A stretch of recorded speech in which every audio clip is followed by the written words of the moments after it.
অথবা আমাদের বাংলাদেশ থেকে বন্ধ হতে যাচ্ছে প্রিন্স মামুন লায়লার ধারাবাহিক নাটক। ব্যক্তিগত জীবনের বিভিন্ন বিষয় সামাজিক যোগাযোগ মাধ্যমে প্রকাশ করে সমালোচনায় থাকেন টিকটকার প্রিন্স মামুন ওরফে আব্দুল্লাহ মামুন এবং লায়লা। বিভিন্ন সামাজিক যোগাযোগ মাধ্যমে ছড়িয়ে পড়েছে টিকটকার ঐশী ও মামুনের একাধিক অশ্লীল ভিডিও। মামুনের অভিযোগ, লায়লা এই ভিডিওগুলো সামাজিক যোগাযোগ মাধ্যমে ভাইরাল করেছে। এবার লায়লা ও মামুনের লিগ্যাল নোটিশ পাঠালেন সুপ্রিম কোর্টের আইনজীবী মোহাম্মদ সিরাজুল ইসলাম। অশ্লীল ভিডিও কন্টেন্ট প্রকাশের মাধ্যমে দেশের সামাজিক ও ধর্মীয় মূল্যবোধে আঘাত করায় তাদের এই লিগ্যাল নোটিশ পাঠানো হয়। আইনজীবী মোহাম্মদ সিরাজুল ইসলাম পাঠানো লিগ্যাল নোটিশে বলা হয়েছে, দেশের সাধারণ নাগরিকের পক্ষ থেকে আইনজীবী মোহাম্মদ সিরাজুল ইসলাম লিগ্যাল নোটিশ পাঠিয়েছেন। মূলত টিকটক, ফেসবুক এবং ইউটিউবের মতো সামাজিক যোগাযোগ মাধ্যমে লায়লা মামুনের প্রকাশ করা ভিডিও কন্টেন্টগুলোর অশ্লীল ও অনৈতিক, সেই সঙ্গে দেশের ধর্মীয় মূল্যবোধে পরিপন্থী। অন্যদিকে শনিবার 10ই মে লায়লার বাড়িতে প্রবেশ করে ফেসবুক লাইভে আসেন মামুন। লাইভে মামুন অভিযোগ করে লায়লাই সোশ্যাল মিডিয়াতে মামুনের ব্যক্তিগত ভিডিও প্রকাশ করেছে। আর এই ঘটনাকে কেন্দ্র করে মামুন লায়লার সাথে ঝগড়া করে প্রায় 30 মিনিটের সেই লাইভের মধ্যে নানাভাবে গালিগালাজ করতে থাকে মামুন লায়লাকে। সেই সঙ্গে তার বিরুদ্ধে করা লায়লার মামলাগুলো নিয়েও কথা বলেন। লায়লাকে উদ্দেশ্য করে মামুন বলেন, আমাকে 5টা মামলা দিয়ে আটকে রেখেছে এবং আমাকে পুতুলের মতো করে নাচাচ্ছে, কোনো মেয়ের সঙ্গে ঘুরতে যেতে দেয় না, আমার মোবাইল স্টক করে বন্ধুদের সঙ্গে ঘুরতে যাওয়া ভিডিও নিজের মোবাইলে নিয়ে নিচ্ছে, নেট দুনিয়ায় খারাপ ক্যাপশন দিয়ে ছেড়ে দিচ্ছে। এই লায়লা আমার জীবন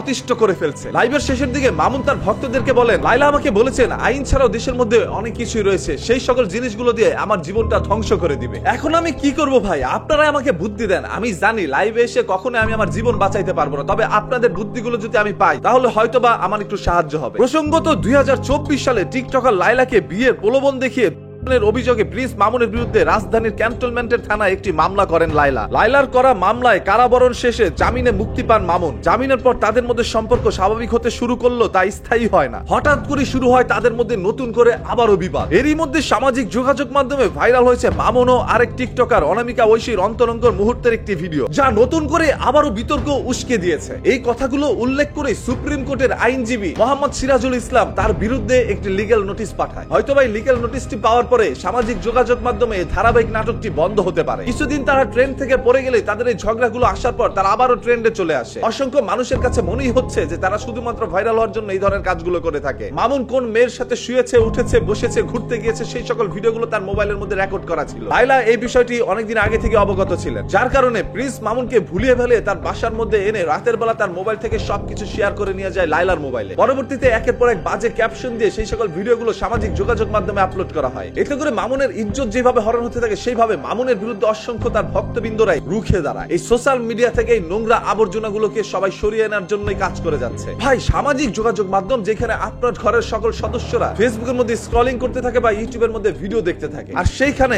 একের পর এক ঝগড়াঝাটি, সেই সকল ঝগড়াঝাটির মধ্যে বাজে গালাগালি তো আছে। লায়লা মামুনের মার বয়সী একজন মহিলা, যেই মহিলা মামুনকে বশ করে রাখেন এবং তাদের মধ্যে একটি চুক্তিবদ্ধ হয়, লায়লা ব্যতীত অন্য কোনো মেয়ের সাথে মামুন ঘোরাঘুরি করতে পারবে না এবং কখনো বিয়েও করতে পারবে না। যেহেতু 24 বছরের একটা ছেলে ভাই, ও তো আর এই সকল কথাগুলো রাখতে পারে না, যার কারণে অন্য সকল মেয়েদের সাথে ঘুরে বেরিয়েছে, বিছানার মধ্যে শুয়েছে। আর এটা লায়লা সহ্য করতে না পেরে তার বিরুদ্ধে আরো মামলা দিয়ে দেয়। আপনারা কি চান লায়লা মামুন সোশ্যাল মিডিয়া থেকে চলে যাক, তারা আর কোনোদিন সোশ্যাল মিডিয়ায় ভিডিও না বানায়, নাকি আপনারা লায়লার পক্ষ নিচ্ছেন, নাকি আপনারা মামুনের পক্ষ নিচ্ছেন? কমেন্ট বক্স উন্মুক্ত আছে, কমেন্ট করে জানান। আপনাদের সবার মূল্যবান মতামত দেখে পরবর্তীতে হয়তো বা আরো একটি ডিটেইলসে ভিডিও বানানো হতে পারে। আমি দীর্ঘদিন ধরে এরকম একটি জিনিস চাচ্ছিলাম যে কেউ একজন এসে তাদের বিরুদ্ধে দাঁড়াক ভাই, এই ধারাবাহিক নাটক বন্ধ করুক। তাদের অশ্লীল ভিডিও এবং বাজে শব্দ চয়ন থেকে আমরা সবাই মুক্তি চাই। এবং লায়লার যেহেতু ক্ষমতা রয়েছে, টাকা পয়সা রয়েছে, সেহেতু মামুনকে কিন্তু ভাই 14টা মামলা দিয়ে হইলো জেল খাটায় ছাড়বে। তবে আমরা সবাই লায়লা আপুর কাছে একটি কথা বলতে চাই, আপনি এই প্রিন্স মামুন ছেলেটাকে মুক্তি দিয়ে দেন। ওকে হামলা মামলা করে আপনার লাভটা কি? আপনি তার কাছ থেকে সরে যেতে যাচ্ছেন, এমনিতেই সরে যান, মামলা দিলে তো আর সরে যাওয়া হইলো না। বাই দ্য ওয়ে, সম্পূর্ণ বিষয়টা আপনাদের কাছে কি মনে হচ্ছে আপনারা একটু কমেন্ট করে জানান। দেখতে চাই আপনাদের সবার মূল্যবান মতামত। দেখা হবে আপনাদের সাথে পরবর্তী ভিডিওতে খুব শীঘ্রই। ততক্ষণ সবাই ভালো থাকবেন, ভালো রাখবেন, মন্দ হতে বিরত থাকবেন। বরাবরের মতো কথা কিন্তু একটাই, ধর্ম বর্ণ নির্বিশেষে আমরা সবাই মানুষ, মানুষের চেয়ে সর্বদা মানুষের পাশে দাঁড়াতে, এইটাই তো আমাদের একটি নীতি হতে পারে। আসসালামু আলাইকুম,